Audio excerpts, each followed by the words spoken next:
Que Deus abençoe a leitura da sua santa palavra lida. E nesse momento nós vamos ouvir uma música que tem bastante a ver com esse salmo. Deus sabe, Deus ouve e Deus vê.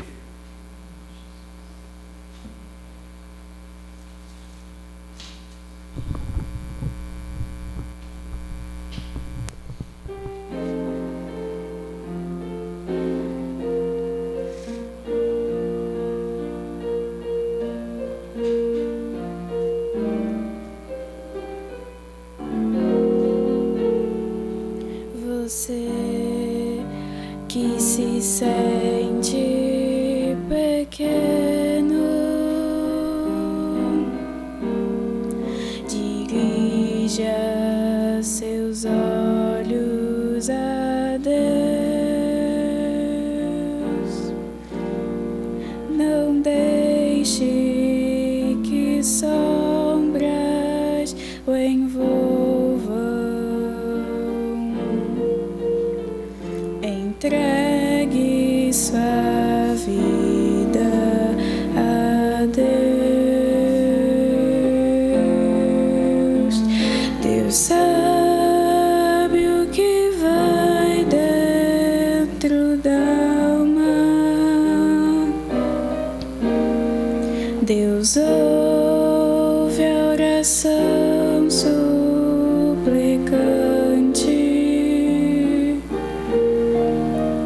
Deus vê sua angústia e o acalma. Deus faz de você um gigante.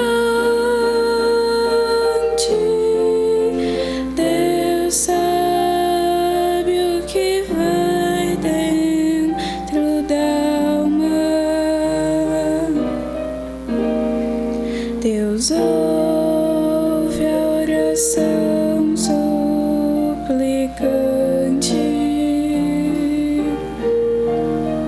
Deus vê sua angústia e o acalma.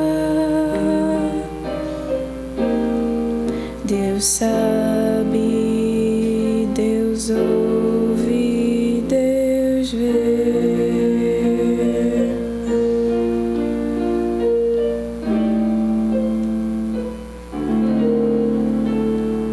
Se a vida levou os castelos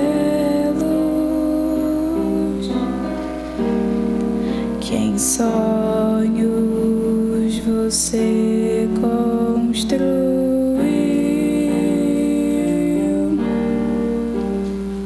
não dê por vencidos seus planos. Entregue seus planos a Deus. Deus sabe o que vai dentro da alma. Deus ouve a oração suplicante.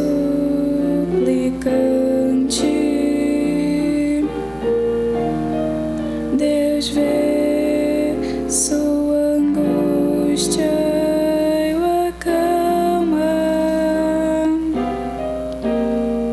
Deus faz de você um gigante. Deus sabe o que vai dentro da alma. Deus ouve a oração suplicante.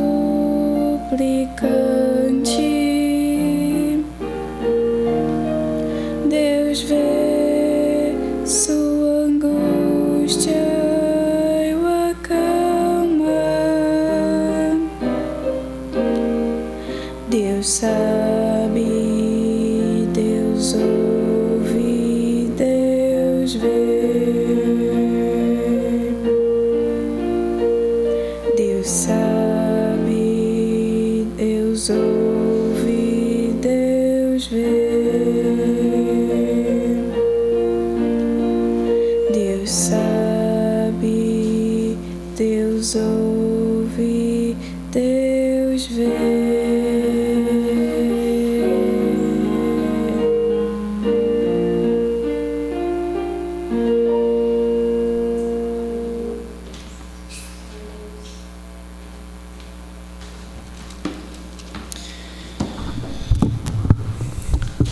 Nós nos relacionamos com o mundo com nossos sentidos.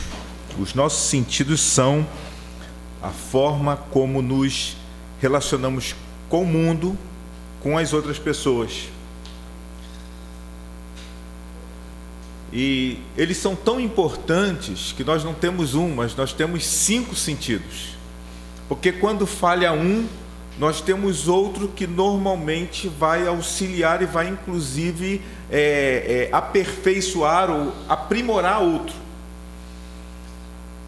Nós, nesse momento aqui, nós estamos fazendo uso de vários desses sentidos. Estamos fazendo uso da audição, estamos fazendo uso da visão, do tato nem tanto, mas são formas que nós nos comunicamos e que o mundo, de certa forma, se comunica com a gente. Quando há falha em um desses sentidos, a gente tem problemas. Há problemas seríssimos. Eu já ouvi o caso de uma criança, por exemplo, que ela não sentia dor, ela devia ter algum problema com tato. E era um problema muito sério isso para a família dessa criança, acompanhar essa criança, porque ela podia cair e quebrar um osso e ela não ia sentir. Ela não ia sentir dor, né? Então os sentidos, eles são muito preciosos, eles são muito importantes para nós. Mas eu quero pensar hoje com você sobre perda da sensibilidade, ou perda desse sentido, da percepção de Deus. E isso é um problema que muitas vezes pode acontecer na nossa vida também. Eu creio particularmente que esse é um problema, inclusive, crônico que a humanidade vivencia nesses últimos tempos. A perda da sensibilidade de Deus. Perda da percepção, da sensibilidade de Deus. Há 2 fatores que eu destaquei que podem levar à perda da sensibilidade de Deus. O primeiro fator, pode passar o primeiro fator e parar no primeiro, é o fator tecnológico. Se nós repararmos bem, nós vivemos numa sociedade extremamente tecnológica. E a tecnologia ela está presente em tudo. Por exemplo, vai chover amanhã? Vai chover ou não vai? O que vocês acham? Tem como ter uma noção? Aplicativo do celular, né? A gente vai lá e verifica se vai chover. O que é a chuva? Se nós perguntássemos por que chove a humanidade há 1000 anos atrás, há 2000 anos atrás, né? Principalmente naquele período da história antiga, né? Egípcios e tudo, normalmente iam associar a chuva a uma manifestação da vontade dos deuses. Quando a gente vê a mitologia grega, né? Nós temos lá o deus do mar. E aí, se está chovendo, normalmente era uma explicação mitológica, era uma explicação religiosa para aquele fenômeno. Hoje não. Hoje as explicações são cada vez mais tecnológicas para tudo que acontece. Isso se tornou tão intenso, eu creio, muito mais depois da Revolução Industrial. A Revolução Industrial, alguns historiadores, inclusive, que diz que o homem, ele ficou... Historiadores, é óbvio até a gente quando vê a Revolução Industrial, ele ficou muito mais dependente à máquina. Tem um filme de Charlie Chaplin, Tempos Modernos, que ele trabalha lá numa máquina, apertando o parafuso, e ele vai embora, inclusive, andando assim. Mas nós, o filme é uma crítica de Chaplin, mas nós estamos muito mais dependentes do relógio. A Revolução Industrial fez com que a pessoa ela trabalhasse numa fábrica, e a fábrica ela tem trabalho todo dia, é uma rotina quase que mecânica. Se nós formos para o homem bem antes da Revolução Industrial, ele estava muito mais sujeito às estações do ano, né? A época de plantar, a época de colher. Era uma relação muito mais com a natureza. Agora, o que acontece? A tecnologia é ruim? Eu creio que não. A ciência é ruim? Não é ruim. É uma bênção de Deus. Deus nos dotou de ciência.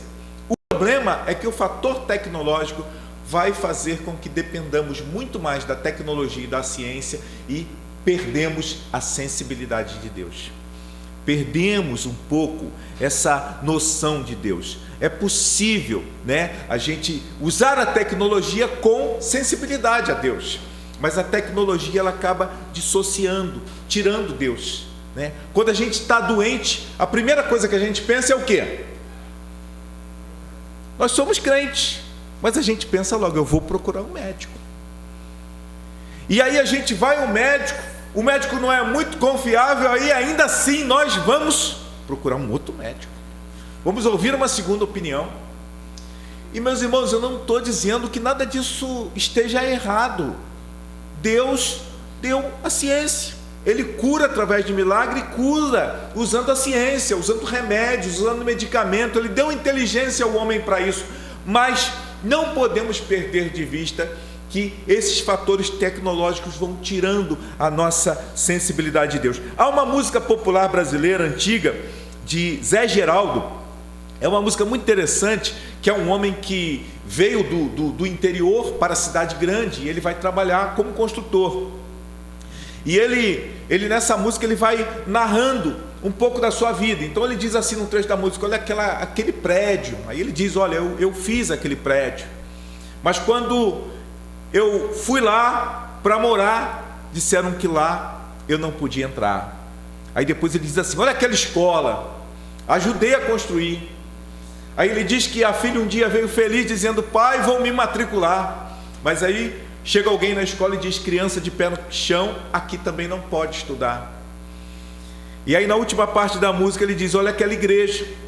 E aí ele diz que naquela igreja ele pôde entender um pouco, porque um padre, o autor da música é católico, ele diz que num determinado momento o padre chegou e disse assim: foi lá que Cristo me disse: rapaz, deixe de tolice, não se deixe amedrontar. Foi Deus quem criou a terra, encheu o rio, fez a serra, não deixou nada faltar. Mas o homem criou asas, e na maioria das casas Deus também não pode entrar. O homem passa a ser senhor de si, ele passa a dominar a tecnologia, as coisas, e a sensibilidade de Deus vai fazendo a gente perder. Mas eu não estou falando de perda da sensibilidade de Deus de quem não está numa igreja, de quem não é religioso, não. Existe a perda da sensibilidade de Deus por fatores tecnológicos de crentes também. Você conhece um relato bíblico de uma igreja que perdeu a sensibilidade de Deus. Lá no livro de Apocalipse conta a história da igreja de Laodiceia. Conhece? A terceira das 7 igrejas. E há um trecho lá na carta que é dito assim, a igreja diz assim: eis que rico sou e de nada tenho falta. E aí Jesus diz: e não sabes que és um coitado, e pobre, e cego, e nu. A igreja morna, a igreja que vivia uma relação da formalidade, né? Mas ela perdeu a sensibilidade de Deus. Nós como crentes podemos perder a sensibilidade de Deus, né? Podemos cantar músicas de Deus, podemos levantar as mãos, né? Uma palavra de efeito que o pastor fala, amém, a gente fala, né? Tem palavras que o pastor às vezes fala no púlpito, né? Começa a se empolgar, porque eu sinto, meus irmãos, que Deus está aqui. Aí todo mundo, amém. E às vezes a gente não está sentindo, mas a palavra é de efeito, e a gente repete amém, repete aleluia. Mas sem sensibilidade de Deus, existe esse fator que leva. Segundo fator que pode levar à perda da felicidade, da sensibilidade de Deus, é o fator de uma religiosidade que só valoriza o extraordinário, né? Uma religiosidade que tem que ter luzes especiais, efeitos especiais, né? Uma religiosidade que tem que ter cura, que tem que ter palavras de efeito, né? A pessoa vai às vezes num culto de oração e todo mundo ali ora, né? Como, muito parecido até com aquele publicano que Jesus fala, quando ele faz a comparação da oração do fariseu e do publicano. Aí vai numa reunião e uma pessoa está lá: Senhor, tem misericórdia de mim, que eu sou pecador. Aí vai para casa, culto xoxo, teve nada. Mas aí vai num culto que muitas vezes é composto até de fariseus, mas como tem efeitos especiais, Senhor, obrigado porque eu sou bom, né? Uma presença, uma voz. Nossa, eu fiquei arrepiado naquele culto lá, porque tinha uns barulhos lá, tinha uns negócios, né? E assim, fator de uma religiosidade que só valoriza o extraordinário. O culto foi abençoado porque teve cura. O culto foi abençoado porque teve manifestação de poder. O culto foi abençoado porque teve arrepios. O culto teve abençoado porque teve um coral cantando forte. E a maioria dos corais, é uma coisa que eu observo, minha esposa trabalha com música, eu converso muito isso com ela. Antigamente, quando eu era pequenininho lá em Barbacena, eu lembro que os corais, eles tinham normalmente uma cantata que narrava uma história. Hoje em dia, a maioria dos corais, e já vi algumas cantatas assim, ou seja, a cantata tinha uma história que ia progredindo, e até que tinha um ápice na história. E normalmente era aquela música, e normalmente o ápice era a última música. Hoje em dia eu observo corais que ápice toda hora tem uma música super gritada. Exatamente por quê? Porque leva esse impacto extraordinário.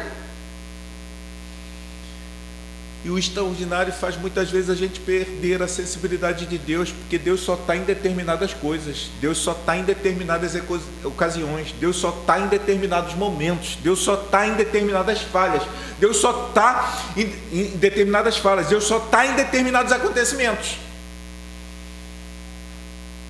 Deus está no domingo, na segunda Ele não está tanto. Deus está quando eu estou na igreja, quando eu estou em casa Ele não está tanto. Deus está só em determinadas circunstâncias, em outras Ele não está tanto, não está tão presente. Perceberam nessa expressão como é que isso é perda de sensibilidade de Deus? Há uma história bíblica também que ilustra esse fator do extraordinário. É a história de Davi. Você vai ver, e eu destaco dois momentos na história de Davi que nós vamos perceber a perda da sensibilidade de Deus. Um primeiro momento na história de Davi é a história de um Davi super sensível à presença de Deus. O povo de Israel de um lado, os filisteus do outro. Aí de repente, do meio dos filisteus aparece um homem com quase 3 metros de altura. E esse homem, chamado Golias, ele diz assim: para que guerrear?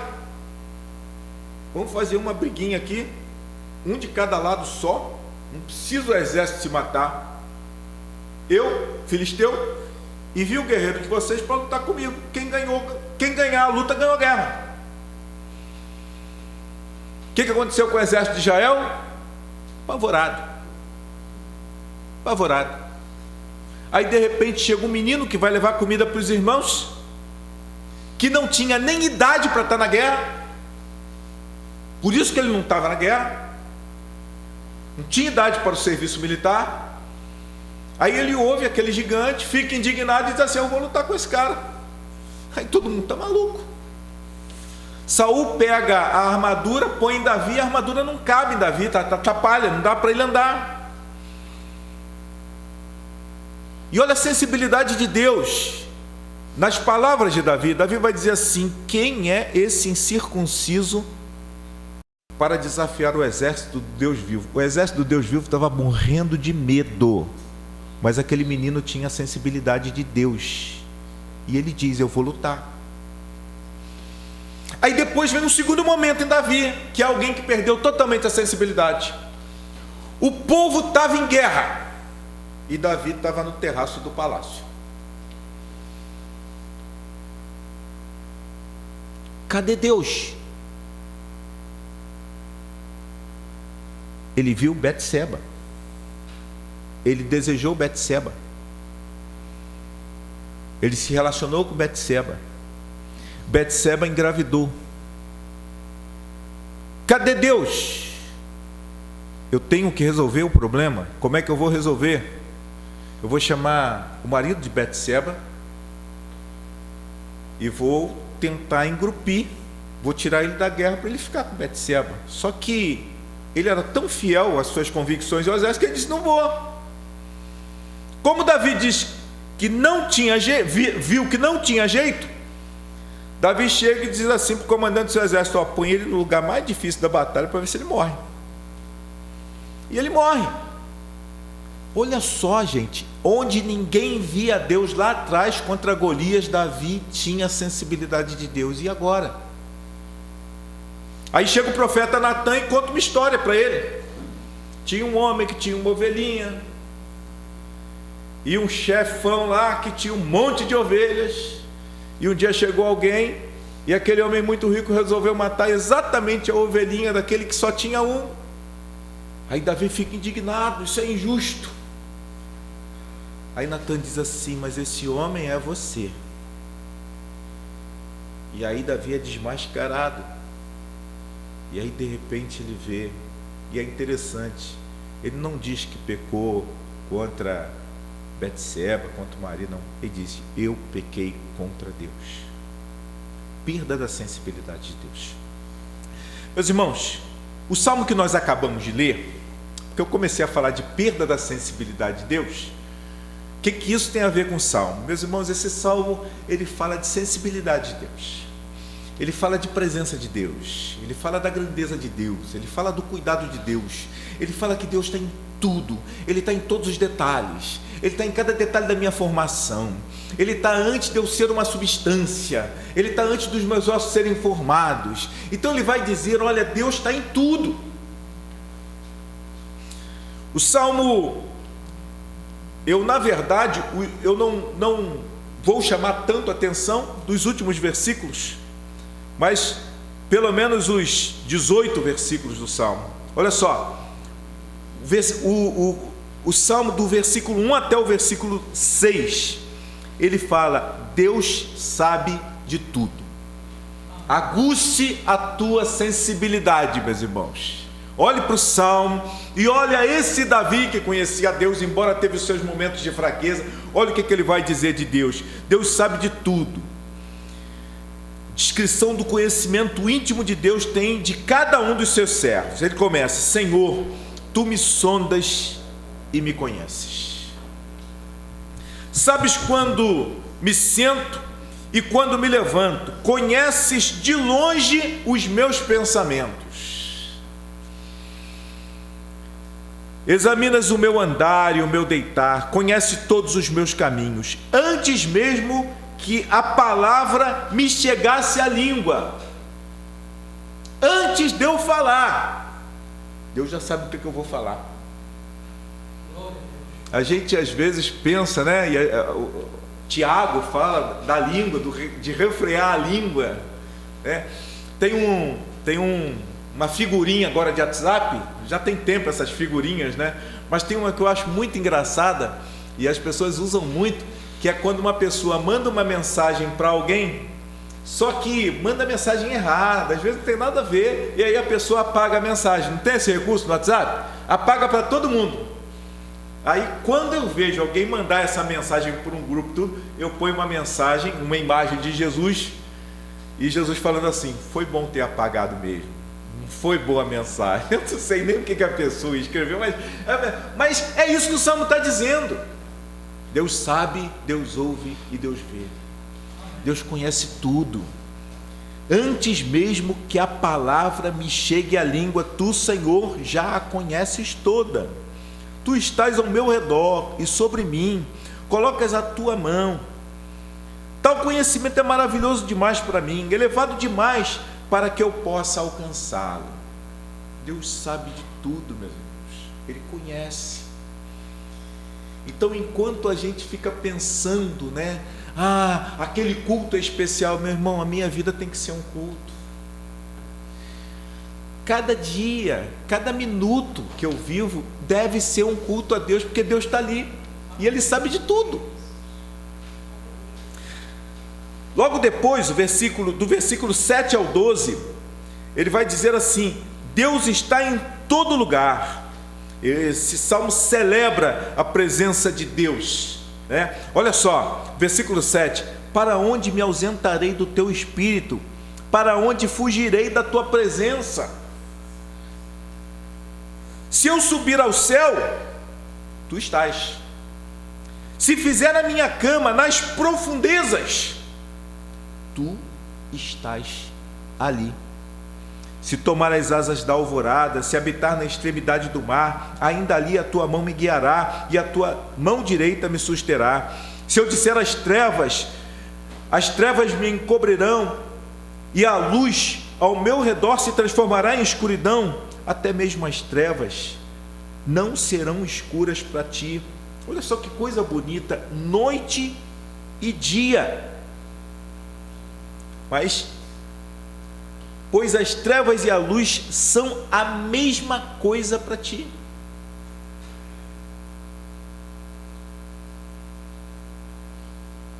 Deus está em todo lugar. Eu não posso fugir da presença de Deus. Não posso. Nesse momento, enquanto nós estamos aqui, existem pessoas nos bailes da vida, em lugares horrendos da vida, mas Deus está ali.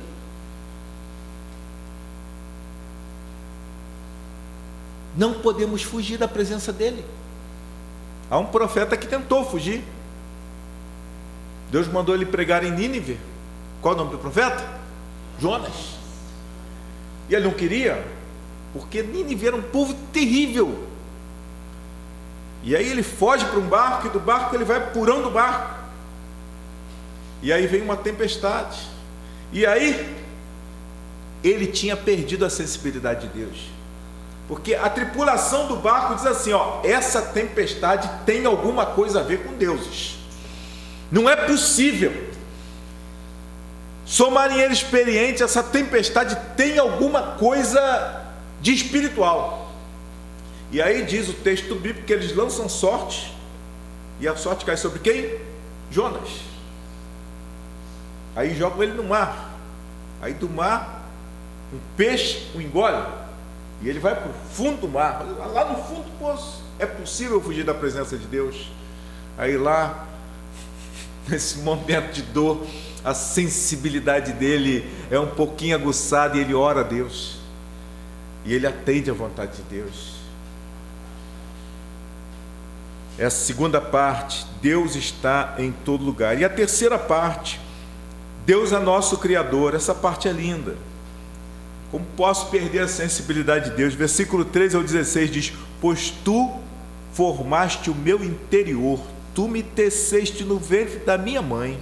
Eu te louvarei, pois fui formado de um modo tão admirável e maravilhoso. Tuas obras são maravilhosas, tenho plena certeza disso. Meus ossos não te estavam ocultos, quando em segredo fui formado e tecido com esmero nas profundezas da terra. Teus olhos viram a minha substância ainda sem forma, e no teu livro os dias foram escritos, sim, todos os dias que me foram ordenados, quando nenhum deles ainda havia. Não aguça a nossa sensibilidade de Deus? Quem eu sou? Se Deus, sem Deus eu não sou nada. Ele me formou, Ele me conhece e está em todo lugar. Meus irmãos, a leitura desse salmo, ela vai nos ensinar três coisas. Quando nós resgatamos a nossa sensibilidade de Deus, nossa noção, nossos sentidos ficam sensíveis, e claramente a gente percebe, a gente ouve, a gente vê, a gente sente Deus. 3 coisas vão acontecer na nossa vida. Primeira coisa, nos damos conta de que Deus está em tudo, do mais simples ao mais complexo da vida. A gente tem uma tendência a pensar em Deus e pedir a orientação de Deus nas coisas complexas que temos que fazer. Com quem eu vou casar?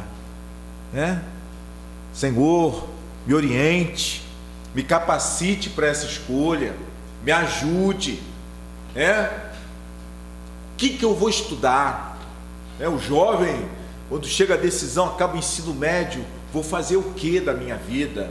Vou fazer um curso técnico, tecnólogo, vou fazer faculdade, o que eu vou estudar? Porque é uma responsabilidade grande, porque é uma decisão que espera-se que seja para toda a vida, que carreira vou buscar, A gente pensa muito a isso. Vamos ser sinceros, você ora com intensidade quando você pega uma virosezinha? Odeio demais, meio estranho, a garganta está arranhando. Probleminha. A gente pensa em Deus, nas coisas normalmente mais complexas da vida. Normalmente, nós não pensamos. Eu gosto muito quando Paulo diz assim: portanto, meus amados irmãos, quer comais, quer bebais, fazer isto. Ou seja, Paulo está dizendo o seguinte: olha só, o que você for comer, coma para a glória de Deus. O que você for beber, beba para a glória de Deus. Não é Coca-Cola que é para a glória de Deus, não, é a água mesmo. Não é o churrascão com a família reunida que é para a glória de Deus, não.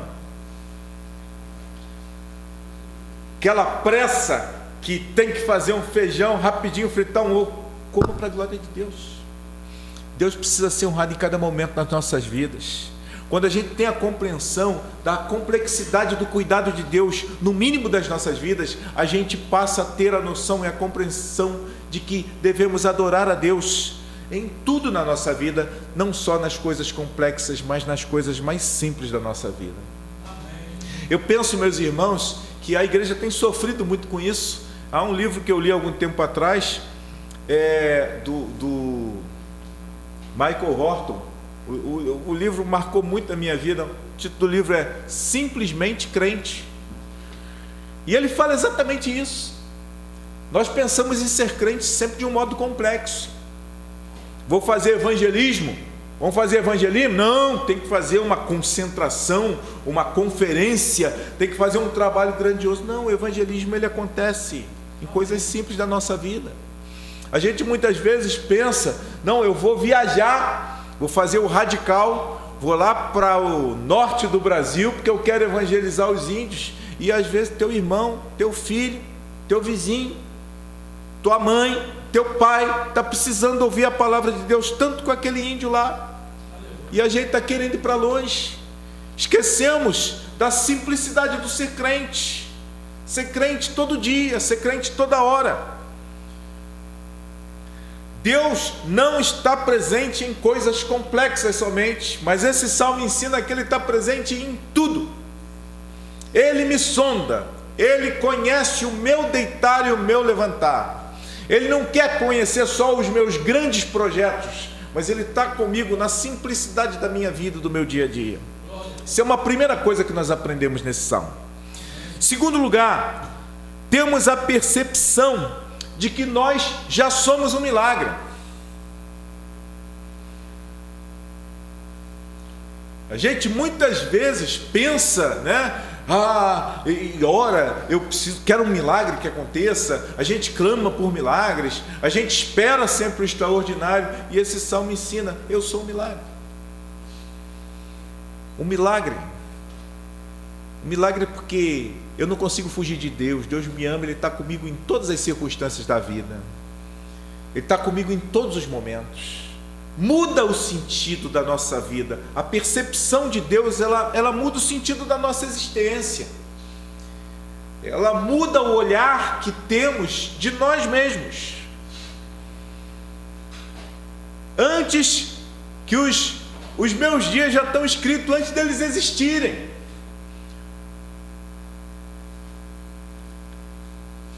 Bonito que ele fala sobre a nossa formação. No versículo 16 ele diz: teus olhos viram a minha substância ainda sem forma. Eu sou um milagre, meus irmãos. Jesus veio a esse mundo por mim. Naquela oração intercessória, Jesus ora e diz assim: eu oro não só pelos meus discípulos que estão aqui, mas oro por aqueles que ainda hão de crer em mim. Eu estava lá nessa oração. Nosso valor se modifica. Somos um milagre. Eu acho muito interessante, quando eu falei no início o fator tecnológico, tem um autor chamado C.S. Lewis. Ele escreveu um livro quando ele perdeu a esposa. C.S. Lewis teve 2 grandes baques na vida dele. Um, quando ele era adolescente, e esse primeiro baque ele tornou-se ateu, e ele ficou ateu até, eu acho que, não lembro bem a idade, mas até a maturidade, adulto. Ele chegou aí para a Primeira Guerra Mundial ateu, e ele perdeu a mãe com câncer. Alguns biógrafos vão dizer que foi uma decepção, provavelmente, porque ele foi criado na religião, a mãe orientava e ele orou pedindo a Deus para que Deus curasse a mãe, e como a mãe não foi curada, ele se rebela contra Deus. E aí, já adulto, já maduro, ele era um solteirão, ele conhece uma moça, acaba se casando com ela, num primeiro momento para ajudar, porque ela era americana e foi para a Inglaterra. E aí, como ela ficou doente, ele casou para que ela tivesse direito de tratamento médico e tudo mais. Só que ele acaba se apaixonando e realmente vira um casamento real, não era só uma ajuda. E aí ele já não era mais ateu.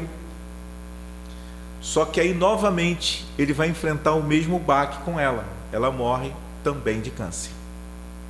E aí ele escreve um livro chamado Anatomia de uma Dor. Nesse livro ele vai contar como os sentimentos que ele tinha em meio ao luto. E aí vai ter uma frase nesse livro muito interessante, que ele vai dizer assim: Deus não quis me tirar ela, ele não estava testando a minha fé, aquilo não era um jogo, porque muitas vezes a gente diz, às vezes quando nós vivenciamos a dor, Deus está fazendo isso para testar a nossa fé, para ver como é a nossa fé. Aí ele diz assim: Deus não fez isso, ele não estava testando a minha fé, ele não fez isso com esse propósito, ele já conhecia o meu coração, ele já sabia quem eu era, mas eu é que não sabia. Interessante isso que ele diz. Ele já sabia, mas eu é que não sabia. Eu é que estava confiando a minha vida em castelos que eu mesmo estava fazendo. E muitas vezes ele destrói os nossos castelos para dizer que aqueles castelos são apenas castelos de cartas, para que a gente possa confiar em coisas maiores. A tecnologia, ela faz a gente confiar num castelo de cartas.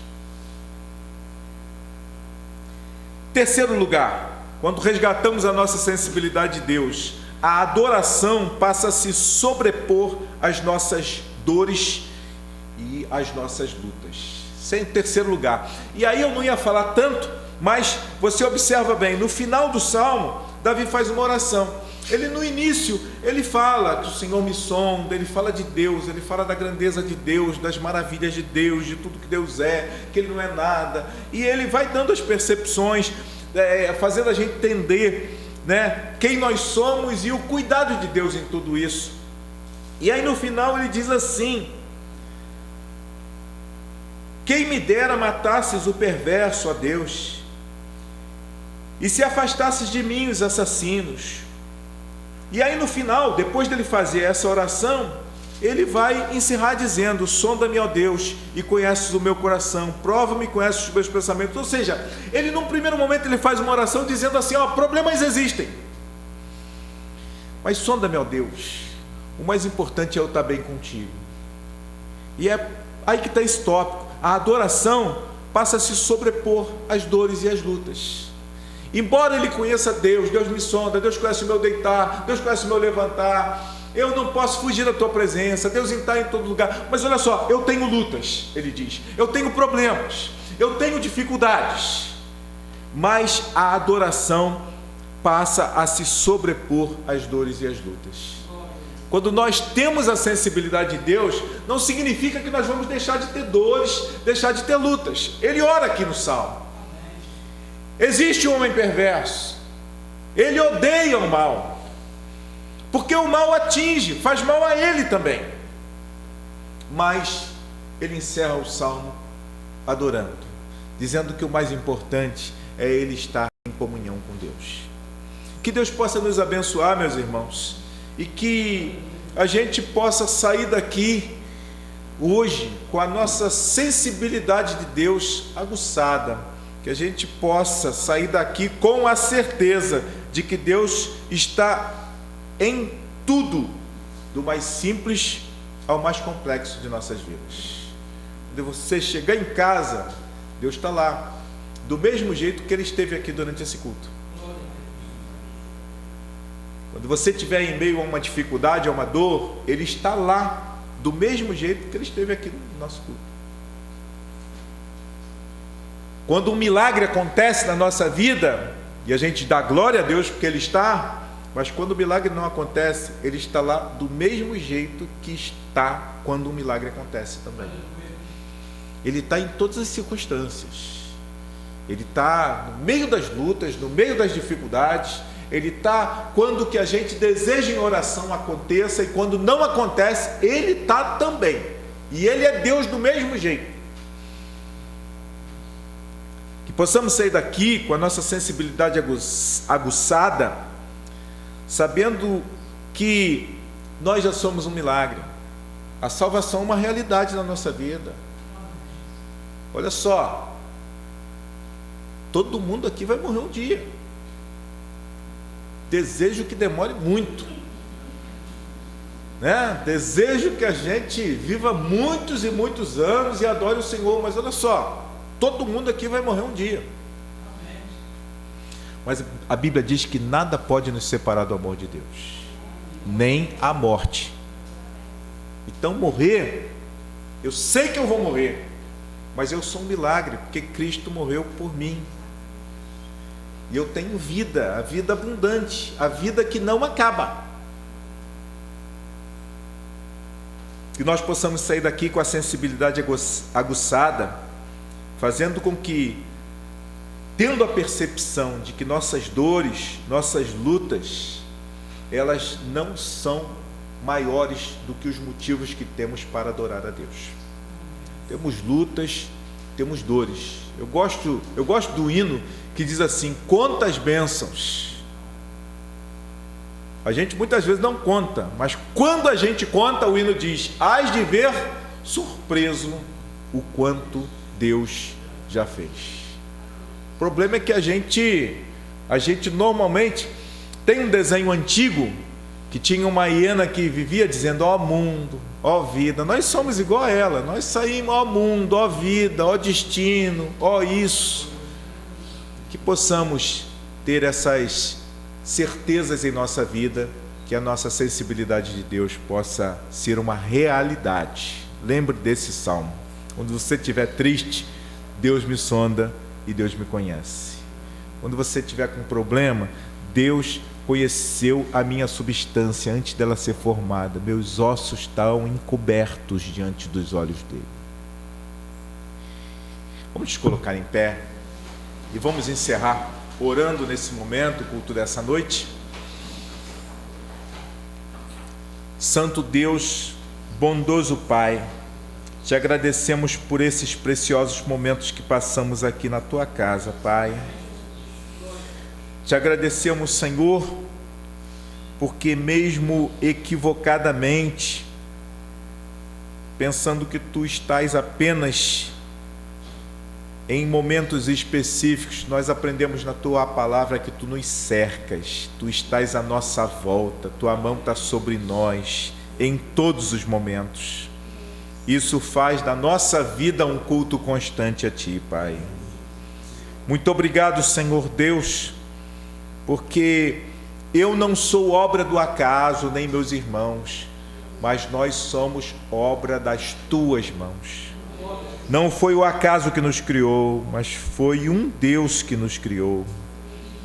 Muito obrigado, Senhor Deus, porque isso faz com que tenhamos uma nova perspectiva das dificuldades e dores em nossas vidas, Senhor Deus. Porque tudo que acontece na nossa vida de mal é pequeno diante, Senhor Deus, dos motivos que temos para Te adorar. Muito obrigado pelo Teu cuidado, pelo Teu amor. E que o amor de Deus, a graça de Jesus, o nosso Salvador, e que as consolações do Santo Espírito de Deus estejam sobre vós, sobre o povo de Deus na face da terra.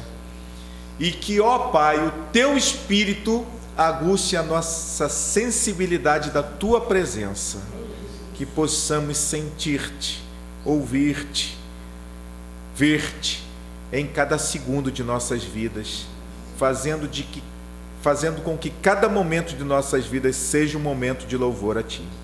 Amém. Em nome de Jesus. Amém. Sentai-vos. Deus a todos abençoe.